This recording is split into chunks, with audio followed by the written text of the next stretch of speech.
മുണ്ടക്കൈ ഉരുൾപൊട്ടൽ ദുരന്തത്തിൽ കാണാതായവർക്കായുള്ള തെരച്ചിൽ ഇന്നും തുടരും. നിലമ്പൂർ കുമ്പളപ്പാറ ഭാഗത്തു നിന്നും 3 ശരീരഭാഗങ്ങൾ കൂടി ഇന്നലെ കണ്ടെത്തിയിട്ടുണ്ട്. നിലമ്പൂർ വയനാട് അതിർത്തി വനമേഖലകൾ കേന്ദ്രീകരിച്ചാണ് ഇന്നും കൂടുതൽ തെരച്ചിൽ നടക്കുക. വിവരങ്ങളുമായി അനൂപ് ചേരുന്നുണ്ട്. അനൂപ്, എന്തൊക്കെയാണ് ഇന്നത്തെ തെരച്ചിലുമായി ബന്ധപ്പെട്ട മറ്റു വിവരങ്ങൾ?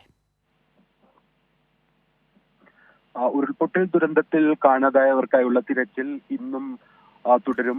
8 മണിയോടുകൂടി ഈ പുഞ്ചിരിമറ്റം മുതൽ ചൂരന്മല വരെയുള്ള ഭാഗവും അതിനുശേഷം ഈ ചാലിയാർ വനമേഖലയും കേന്ദ്രീകരിച്ചാണ് തെരച്ചിൽ. സ്വാഭാവികമായും ഇന്നലെ നടന്നതുപോലെ തന്നെ ഈ ചാലിയാർ ഒഴുകിപ്പോകുന്ന വയനാട്, നിലമ്പൂർ അതിർത്തി മേഖലകളിലെ വനപ്രദേശങ്ങൾ കേന്ദ്രീകരിച്ചാണ് തെരച്ചിൽ ഇന്ന് കൂടുതൽ കേന്ദ്രീകരിക്കുക. കഴിഞ്ഞ ദിവസം 3 ശരീരഭാഗങ്ങൾ കൂടി ഈ മേഖലകളിൽ നിന്ന് കണ്ടെത്തിയിട്ടുണ്ട്. എന്നാൽ ഇത് മനുഷ്യരുടേതാണോ എന്നുള്ള കാര്യം സ്ഥിരീകരിച്ചിട്ടില്ല. അത് ഇന്നായിരിക്കും അത് സംബന്ധിച്ചുള്ള കൂടുതൽ വിശദാംശങ്ങൾ വരിക. അതുമായി ബന്ധപ്പെട്ട് കൂടുതൽ പരിശോധനകൾ നടക്കുക.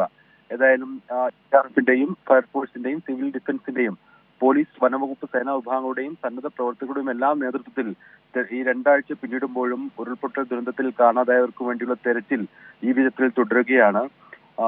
ഇതിനകം തന്നെ 231 മൃതദേഹങ്ങളും 206 ശരീരഭാഗങ്ങളുമാണ് ഈ തെരച്ചിലിനിടെ കണ്ടെത്തിയത്. മേപ്പാടിയിൽ നിന്ന് 151 മൃതദേഹങ്ങളും നിലമ്പൂരിൽ നിന്ന് 80 മൃതദേഹങ്ങളും കണ്ടെത്തിയതാണ് ഔദ്യോഗികമായ വിവരം.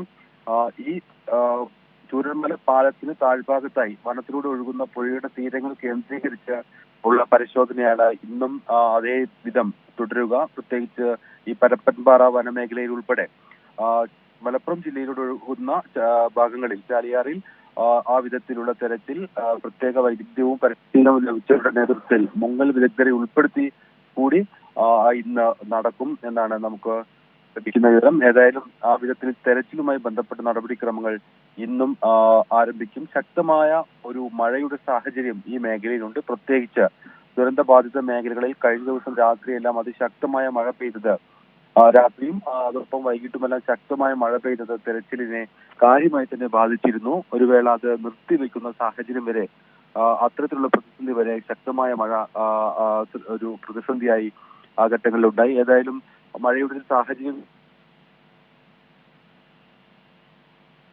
ശരി, അനൂപാണ് വിവരങ്ങൾ നൽകിയത്. മുണ്ടക്കൈ ഉരുൾപൊട്ടൽ ദുരന്തത്തിൽ കാണാതായവർക്കായുള്ള തെരച്ചിൽ ഇന്നും തുടരും. ചാലിയാറിന്റെ 3 ഭാഗങ്ങൾ കേന്ദ്രീകരിച്ചായിരിക്കും തെരച്ചിൽ നടക്കുക.